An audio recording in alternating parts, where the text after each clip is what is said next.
போல் பாண்டி போல் பாண்டி அரசியல் நிலவரம் சொல்வாண்டி. மக்களே, யாரு ஜெயிக்க போறாங்க, அந்த ஃபார்முலா ரெடி. அதை பற்றி தான் இந்த எபிசோடில் பேச போகிறோம். வாங்க. ஆளுங்கட்சி எதிர்கட்சி 2 பேருக்கு இடையில எவ்வளவு பர்சன்டேஜ் ஓட்டு வித்தியாசம் வரும் அப்படிங்கிறத நாம் துல்லியமாக கணிக்கலாம் பாஸ் இந்த ஃபார்முலாவில். அப்போ புதுசாக வந்தவங்களுக்கு எந்த ரோலும் இல்லையா? அவங்க ஜெயிக்கவே மாட்டாங்களா? இந்த கேள்விக்கெல்லாம் இந்த வீடியோடைய கடைசியில் விடை இருக்கு.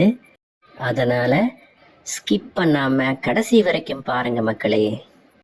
தம்பி, அதெல்லாம் இருக்கட்டும், ஏதோ ஃபார்முலா கண்டுபிடிச்சிட்டதா சொன்னீங்க, அதை முதல்ல சொல்லுப்பா அப்படின்னு தானே கேட்குறீங்க. கண்டிப்பாக சொல்கிறேன்.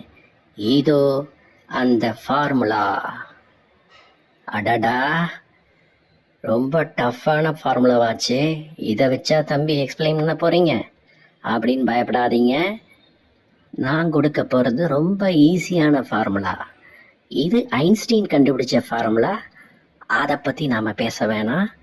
இது உங்கள் அன்பு தம்பி போல் பாண்டி கண்டுபிடிச்ச ஃபார்முலா. BIG.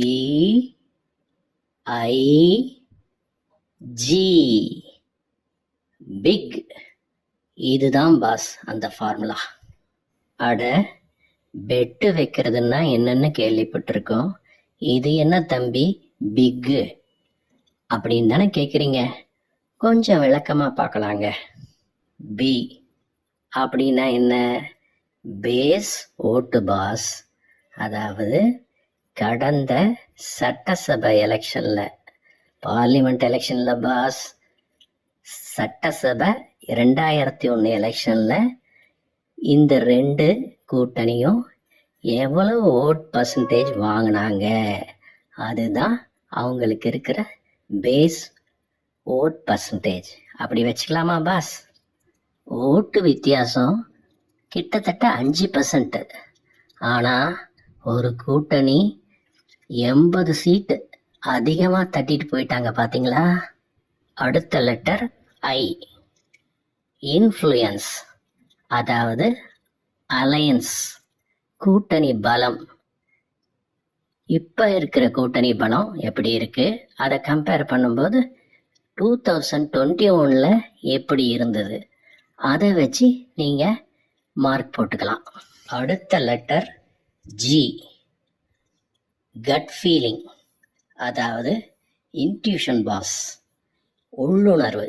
உங்கள் மனசுக்கு என்ன தோணுது, யார் ஜெயிப்பாங்கன்னு தோணுது, அதை வச்சு நீங்கள் ஒரு மார்க்ஸ் கொடுக்கலாம். நல்லா கவனிங்க. லெட்டர் பி, அதாவது பேஸ் ஓட் பர்சன்டேஜ்.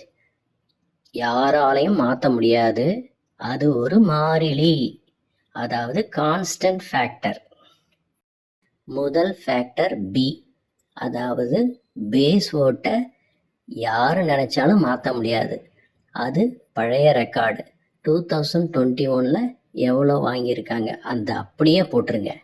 ஓகேயா? அடுத்தது ஐ, அதாவது அலையன்ஸ் ஸ்ட்ரென்த். கூட்டணி பலம் அப்போ எப்படி இருந்தது, இப்போ எப்படி இருக்குன்னு தெரியும். அதுக்கு தகுந்த மாதிரி நீங்கள் மைனஸோ ப்ளஸ்ஸோ மார்க்ஸ் கொடுத்துடலாம். ஒரே ஒரு கண்டிஷன், 0லேருந்து 6 இதுக்குள்ளே தான் நீங்கள் மார்க் போடணும். எடுத்துக்காட்டாக, ஒரு கூட்டணியில் இப்போ சில கட்சிகள் சேர்ந்துருந்தா ஒரு 5 மார்க் கொடுங்க. ஒரு கூட்டணியில் சில கட்சி போயிடுச்சு, ஒரு 3 மார்க் மைனஸ் பண்ணிடணும் அந்த கட்சிக்கு. எப்படி இருந்தாலும் 6 நம்பருக்குள்ளே தான் நீங்கள் ஒரு மார்க் போடணும். அடுத்தது கட் ஃபீலிங் பாஸ்.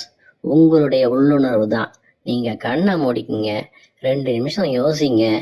எது உங்களுக்கு பிடிக்குமோ அல்லது ஜெயிக்கும்னு நினைக்கிறீங்களோ எப்படி வேணால் கால்குலேட் பண்ணிக்கங்க. 6 மார்க்கும் கொடுக்கலாம், இல்லை 0 தான் கொடுக்கணுமா அதையும் கொடுங்க. ஆனால் 0 to 6 அதுக்குள்ளே தான் கொடுக்கணும். தம்பி, ஒரு முக்கியமான பாயிண்ட்டை விட்டுட்டீங்க.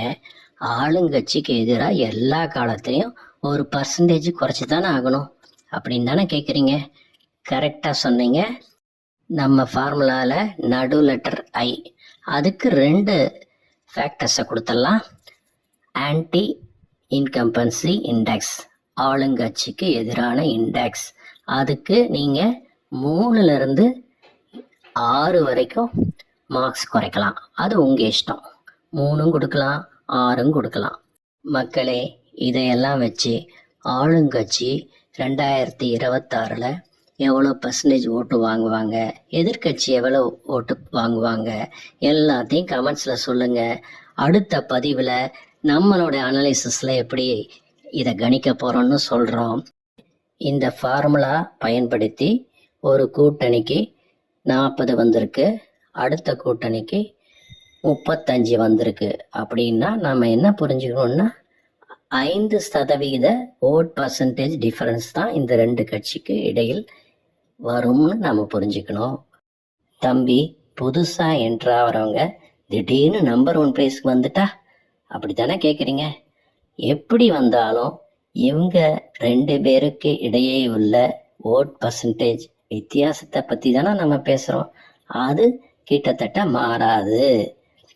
அடுத்த பதிவில் புதுசாக வரவங்களுக்கு எவ்வளோ வாய்ப்பு இருக்குது அப்படிங்கிற விஷயத்த ஒரு புது ஃபார்முலாவோட நாம் கண்டுபிடிக்க முயற்சி பண்ணுவோம்.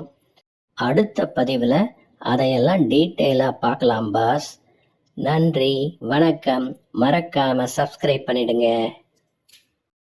போல் பாண்டி, போல் பாண்டி, அரசியல் நிலவரம் சொல்வாண்டி.